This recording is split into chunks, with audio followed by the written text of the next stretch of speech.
Los 7 estornudos. Este es un sermón escrito por Carlos Haddon Spurgeon en Menton, Francia. El niño estornudó 7 veces. Segunda de Reyes, capítulo 4 y versículo 35. El niño estaba muerto, aunque era el don especial de la promesa divina, y por tanto era doblemente apreciado por sus padres. El pequeño niño no estaba exento de los riesgos comunes de la vida. Él se encontraba en el campo de la siega al calor del día y la insolación lo hirió. El padre le ordenó a uno de sus jóvenes criados que lo llevara a casa, pero murió sentado en las rodillas de su madre.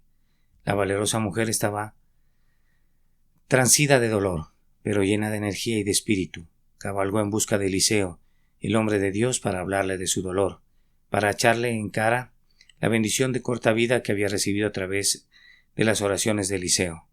Ella se cobijó en el profeta en la hora de su amarga aflicción, y él se apiadó de su dolor maternal de todo corazón.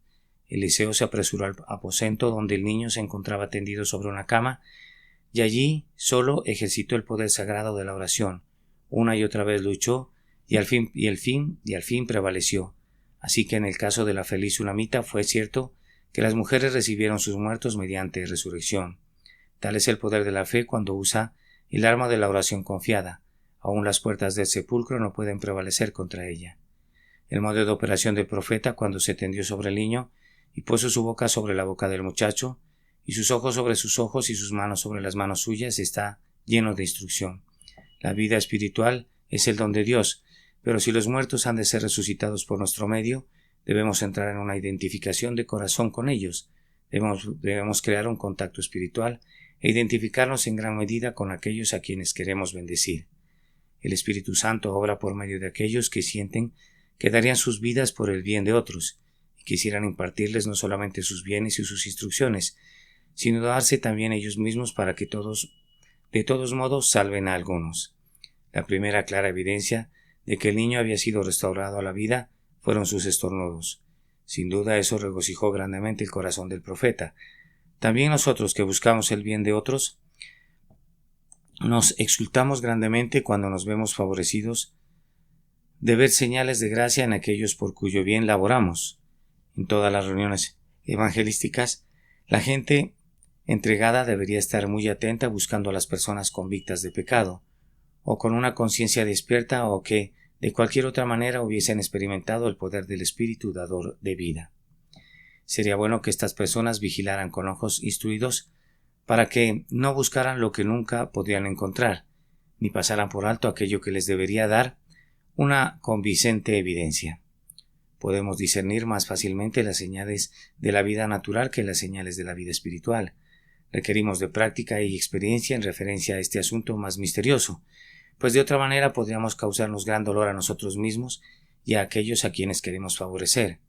Posiblemente podamos recibir instrucción de las señales de vida que bastaron al profeta. El niño estornudó 7 veces. Esta evidencia de vida era muy simple. Nada está más exento de artificio que un estornudo. Está muy lejos de ser artificial porque es un reflejo involuntario. Como regla, estornudamos no porque lo queramos, sino porque tenemos que hacerlo. Ninguna instrucción, educación, talento o saber son necesarios para un estornudo, ni tampoco para una serie de 7 estornudos. Es tanto el acto de un niño o de un ignorante campesino como lo es de un filósofo o de un teólogo. Eliseo no pidió ninguna evidencia adicional de vida, no exigió que el niño repitiera un salmo o caminara 1 kilómetro o se subiera a un árbol. Sabía que estaba vivo, aunque el acto de la vida recién otorgada fuera del tipo más elemental. De igual manera debemos sentirnos agradecidos cuando vemos el primer gemido de turbación o contemplamos la primera lágrima de arrepentimiento. La perspectiva de buenos resultados es un valioso elemento en el éxito de aquellos que tienen que tratar con pecadores que buscan. No debemos esperar mucho de quienes tienen inquietudes y preguntan. No debemos quedarnos satisfechos si no hay señales de vida, pero el más leve signo vital debería darnos ánimos y conducirnos a animar a esas personas. Debemos esperar muy poco conocimiento de parte de los buscadores. Eliseo no le pidió al niño que recitara el catecismo. Muy poca fuerza será encontrada en ellos. Eliseo no le pidió al niño que moviera la mesa, o el banquito, o el candelero que se encontraban en el aposento. No, el estornudo evidenció la vida. Aunque fuese de manera inarticulada, la expresión indocta de una incipiente vitalidad El arrepentimiento del pecado, el deseo de santidad, la confianza infantil en Jesús, la oración llena de lágrimas, el caminar cuidadoso, el deleite en la palabra de Dios y la intensa desconfianza en uno mismo están entre las señales básicas de vida. Son los estornudos de quienes se acaban de levantar de los muertos.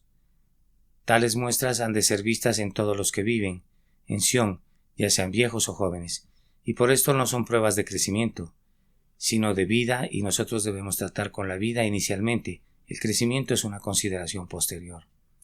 Eliseo no dejó al niño tendido sobre la cama hasta que se hubo desarrollado para llegar a ser un hombre, sino que tan pronto lo escuchó estornudar le dijo a la madre: «Toma tu hijo», y nosotros quisiéramos decirle a cada iglesia en cuyo seno hubiera nacido un alma para Dios: «Toma tu hijo». Reciban al convertido aunque sea débil en la fe, carguen a la oveja en su pecho, abríguenla y aliméntenla hasta que la vida se ciña con fortaleza varonil. Esta evidencia de vida fue desagradable en sí misma. Para el niño no fue un placer estornudar. Ciertamente la mayoría de nosotros preferiría no tener que estornudar 7 veces. Muchas de las señales de nueva vida no son de ninguna manera agradables. Los regenerados no son felices de inmediato. Por otro lado, a menudo sienten una gran amargura por sus pecados y penosa angustia porque traspasaron a su Salvador. La vida divina no viene al mundo sin dolores.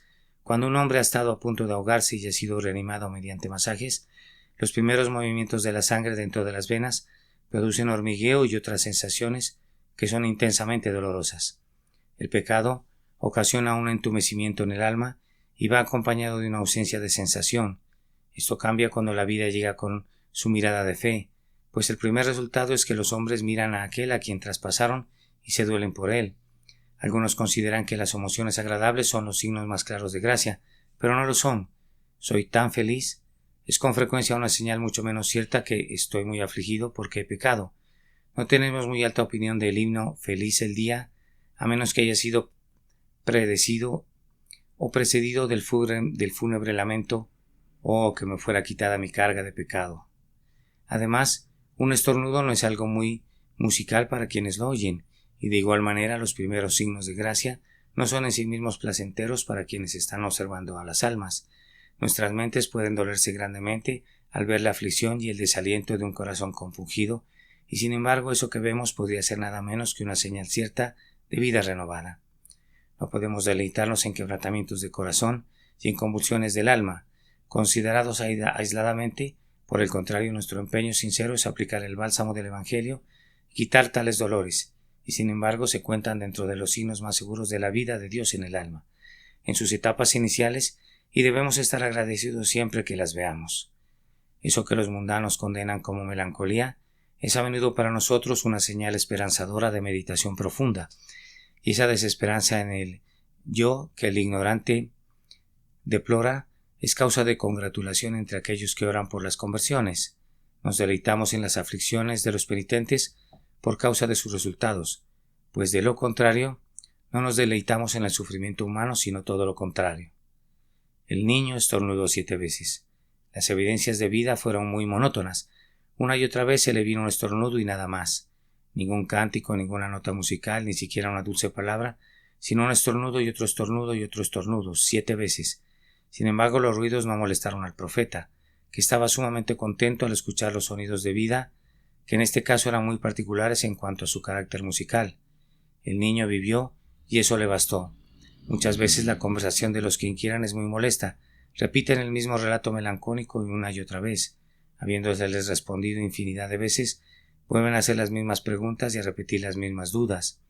Si uno estuviese buscando interés y variedad, no lo buscarían las dolorosas repeticiones de las personas que están bajo convicción de pecado, aunque mientras estemos vigilando a las almas de los hombres, no nos cansemos. Sin embargo, en sí mismas, las expresiones de los que se acaban de despertar se cuentan con frecuencia entre las comunicaciones más tediosas. A menudo son difíciles de entender y son enmarañadas, confusas e incluso absurdas.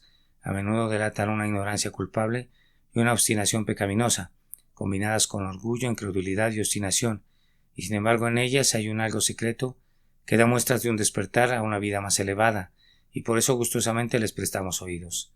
Después de días de exhortación y consolación, los encontramos dando tumbos en el pantano del desaliento, atrapados firmemente en el lodo, del cual están en medio renuentes a salir. Debemos prestarles repetidamente el mismo auxilio y mostrarles los escalones por enésima vez. Es mejor que nuestro servicio sea monótono a que un alma perezca. El pobre niño pudo estornudar 7 veces si quiere. Y le oiremos con mucho gusto, pues es un deleite saber que vive, y nuestro pobre vecino puede repetir su dolorosa historia hasta 70 veces 7, si allí podemos descubrir trazas de la obra del Espíritu en su alma. No nos desanimemos porque al principio obtengamos muy poco material interesante proveniente de los jóvenes convertidos. No los estamos examinando para el ministerio, sino que solo estamos buscando las evidencias de vida espiritual, aplicarle las pruebas que fueran lo suficientemente idóneas. Para un doctor en teología sería a la vez cruel y ridículo. En los predicadores del Evangelio esperamos variedad y desearíamos tener más de ella, pero del bebé en la gracia nos contentamos con oír un grito, y un grito no es un tema para variaciones musicales como no lo es un estornudo. Sin embargo, el sonido que penetró en el oído del profeta fue una señal segura de vida, y no debemos contentarnos con ningún signo dudoso o simplemente esperanzador. Necesitamos evidencias de vida y debemos obtenerlas. Anhelamos ver que nuestros amigos son real y verdaderamente salvos.